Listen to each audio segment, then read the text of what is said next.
Today is gonna be the first video of a long series all centered about siege defense. Siege defense can be very easy in this game if you do it right. It can also, in some towns, be extremely hard and almost close to impossible. Today we're gonna be starting with one of the, in my opinion, hardest towns to defend. For one reason we are gonna see later. But Pen Cannoc is a Battanian town.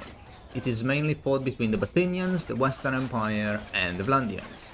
And when it comes to siege defense, a lot of the times people let the AI do it. Now, I generally don't like that in most places because the AI will, the AI is the AI. They make some questionable decisions at times. But starting with Pen Cannoc here, the troops we're gonna be using are gonna be mainly 3 infantry guys. We're gonna be using the picked warrior, the veteran skirmisher, and the militia spearman. We're gonna be using for the archers the battalion hero and the militia archer, and I'm not gonna be using any cavalry for keeping the militia high, while the Vlandian side is gonna have some sergeants, some sharpshooters, some vanguards, and banner knights. So I'm gonna be using mainly tier 4s and militia, while my enemies are gonna be using all elites and tier 5s. So the first thing we want to do as soon as we enter the siege map is taking away all of our defensive siege engines. Reason being, there are a couple. They're generally not very strong, they don't have a huge impact most of the times. And on the secondary thing, until they are destroyed, your troops will try to get to them, and therefore, if you are gonna give up the walls, like we are going to do here, your troops are just simply gonna die for free. So the first thing you do, once you enter the siege battle, and you've taken away the defensive siege engines, is you simply tell all of your troops to go in one specific location, try to place the formation your character is gonna be in open space, so you can move around and you don't get stuck. And then the first thing you want to do when you actually deploy your troops is to select every single formation, click on the ground, doesn't matter where, and then tell them to line up. Because there is currently a sort of bug, let's say. Basically the mechanic and the feature is not completely implemented, but as of 1.72 still, when you give order in a siege, pre-battle orders, the troops actually, they don't care. So you do that, then you tell them to follow you, and as you are moving towards the location where you're gonna be defending, you merge the troops. So for merging that, there is a command at the bottom called toggle, and you need to like select the formation, toggle transfer that formation into another one, and you can even do it for splitting formation. So if you have a big formation and you want to split in 2 or something like that, you can do it. So now we're here in this lagoon, and this lagoon is exactly where we're gonna be defending. So we're not gonna be receiving any reinforcements, and you see the hell why. But this is first with, I believe, level 3 walls. Yeah, I do believe level 3 walls. So firstly, you place the infantry in that spot. They're gonna act as like a moth trap, basically. You want the enemy infantry to go and charge them, so that your archer can shoot them in the back. And as you can see from here, the archers are gonna stay on the other side of the bridge in the lagoon, and they are simply gonna be firing the troops in the back.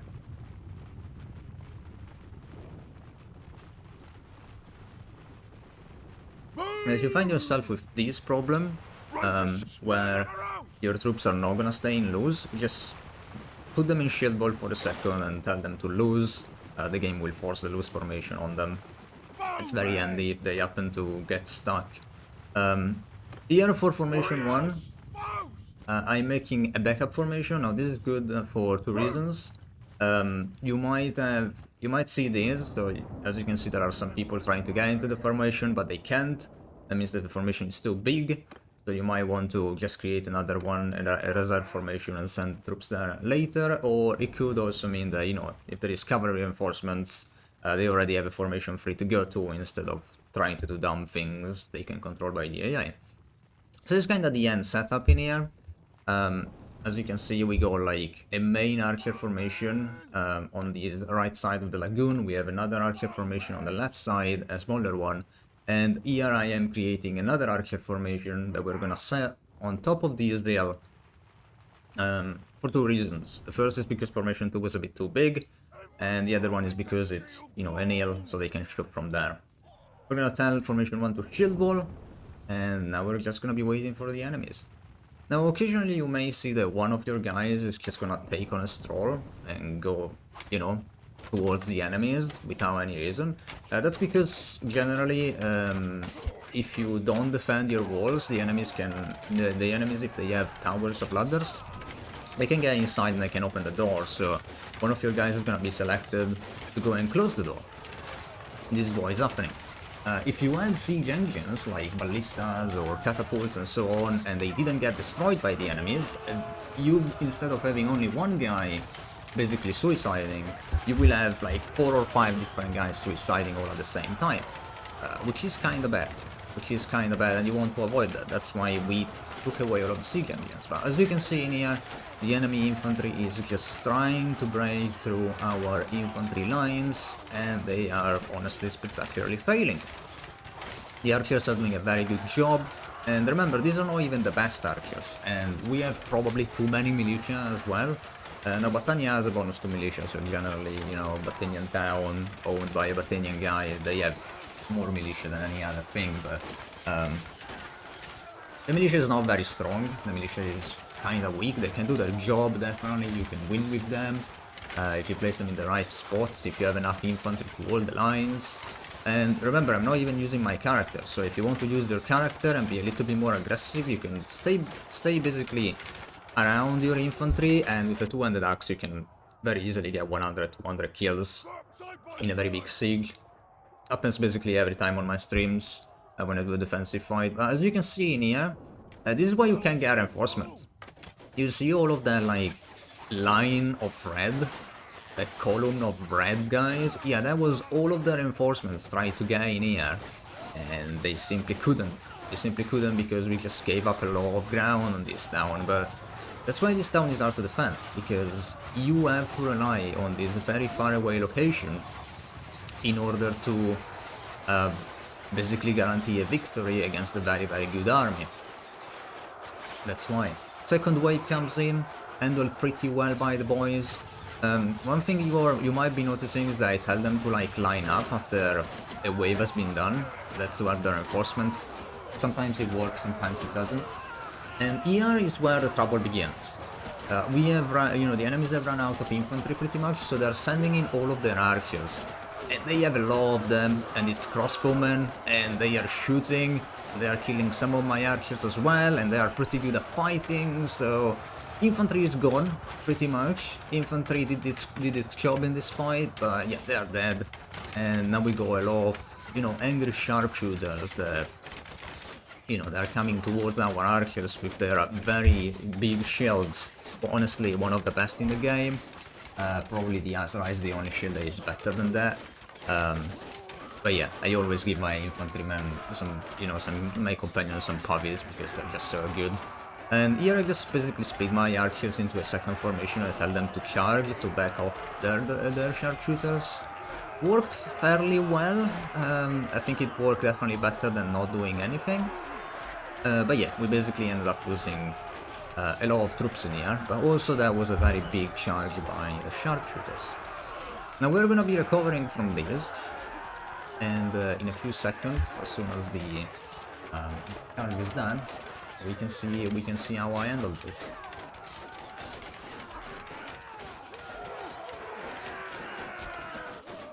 And there it goes. So now I basically tell the formation I told to charge to basically stay on the other side.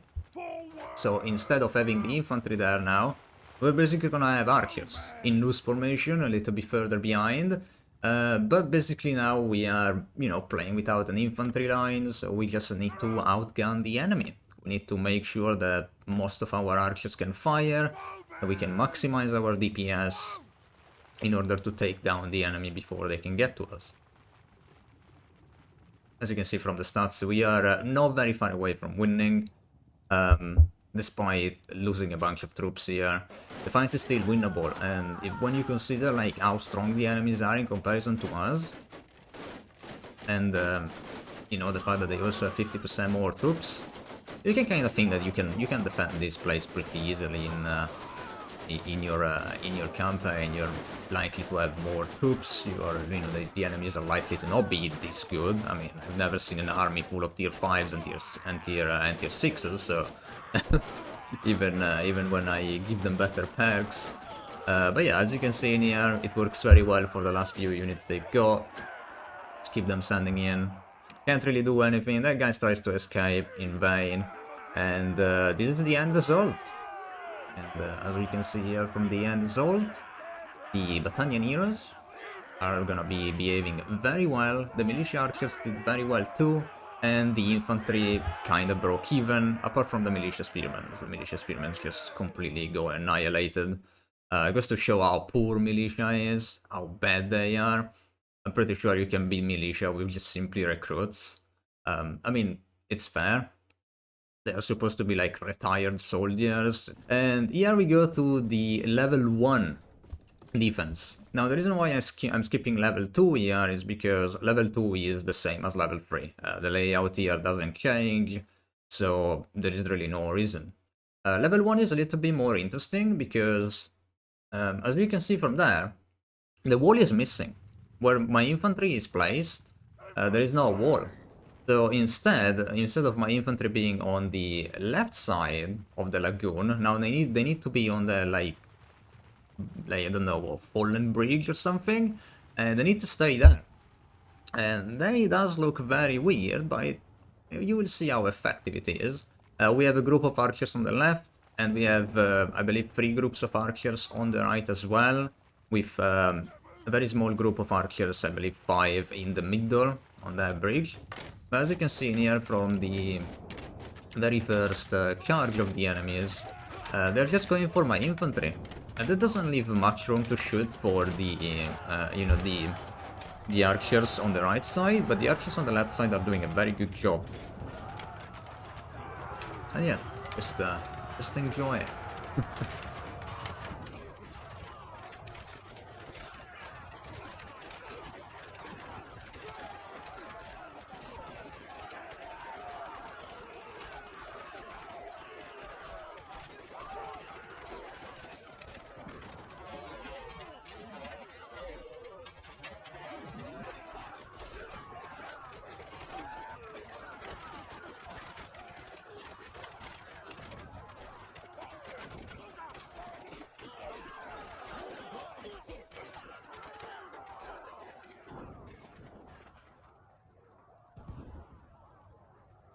Make a line!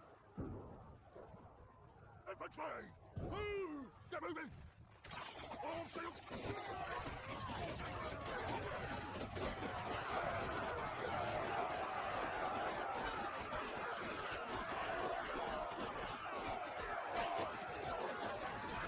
And with wall level 1, surprisingly enough, you actually get some reinforcements. As you can see in here, we got some militia spearmen coming back.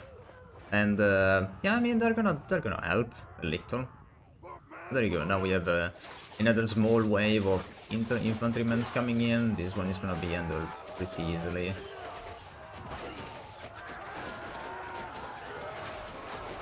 And here is the big wave of crossbowmen.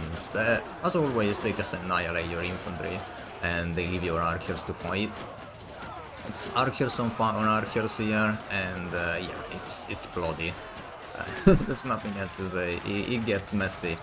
My entirety of that second formation of archers on the left is destroyed. There is nothing remaining. They didn't get to touch the archers in the middle here, other than shooting them a little bit. So I will split these formations here a little bit. I will create another formation too, and I will place the formation 2 on the left side. Here I was, scrambling a bit, like deciding what to do. So it took me a while to decide to take formation 2 to the other side, but at the end I do. And you basically place them in the same spot you placed them before. There's nothing different there. This time it's basically the same defense, but you don't have the infantry this time around. That's basically as it is. Then I have a look at the enemies here. They are coming a little bit. They are not really decisive in their charges, and this is basically the last part. There you go, they all come in here, a couple of guys get to my archers, but they get destroyed. And this is the end result for wall level 1, which you're not very likely to find anyway, but in case you do, you can recognize by the fallen bridge on the right side of the lagoon there, and once again the archers did most of the jobs. The infantry performed a little bit worse, but they were more effective. So yeah guys, that's how you defend Pen Cannoc. Let me know in the comments below what kind of siege defense you want to see next, or what kind of questions you're interested in me making a video and answering about. And if you're interested in more content from me, just keep in mind that I stream every day on Twitch, almost every day. Currently it's 5 out of 7, so you can find me there on my Twitch channel, it's in the description. And if you want to sub to the channel, just feel free to do it. Thank you guys for watching.